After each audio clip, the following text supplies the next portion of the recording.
بسم اللہ الرحمن الرحیم۔ آج کی ویڈیو میں ہم سورۃ الملک کے حیرت انگیز فوائد کے بارے میں جانیں گے اور اس بارے میں بتائیں گے کہ سورۃ الملک پڑھنے کے کون کون سے حیرت انگیز فوائد ہیں۔ ویڈیو کو آخر تک دیکھیں تاکہ آپ کو بھی ان فوائد کے بارے میں معلومات حاصل ہو سکے، اور سورۃ الملک کو کس وقت پڑھنا ہے، کتنی مرتبہ پڑھنا ہے، فوائد کیا کیا ہیں، انشاءاللہ آج کی ویڈیو میں اس پر بات ہوگی۔ تو ویڈیو میں آخر تک ہمارے ساتھ رہیں، انشاءاللہ آپ کو اس بارے میں کافی معلومات حاصل ہوگی۔ سورۃ الملک یہ 29ویں پارے کی پہلی سورت ہے، اس کی 30 آیتیں ہیں۔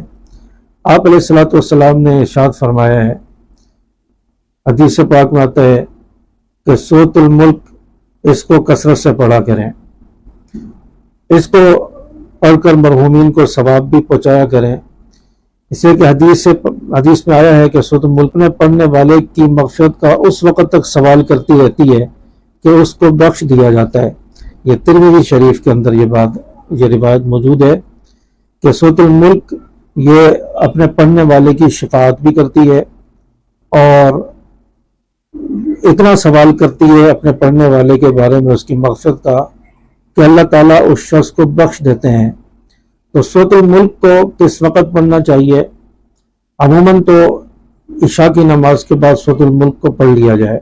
اگر کوئی شخص عشاء کی نماز کے بعد نہیں پڑھ سکا تو رات کو سونے سے پہلے اس کو پڑھ لیا جائے۔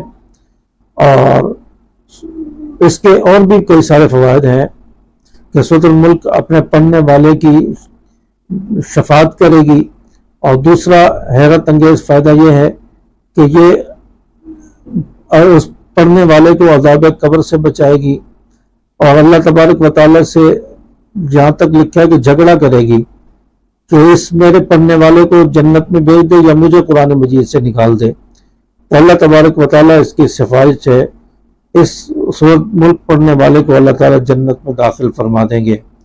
تو یہ سورۃ ملک کے حیرت انگیز فوائد ہیں، اس لیے سورۃ ملک رات کو سونے سے پہلے پڑھنے کا معمول بنائے، تاکہ اگر خدا نخواستہ موت آ جائے رات کو سوتے وقت تو اللہ تبارک و تعالی ہمیں اس سورت کی شفاعت کی برکت سے، سورت پڑھنے کی برکت سے اللہ تعالیٰ ہمیں جنت میں داخل فرما دے۔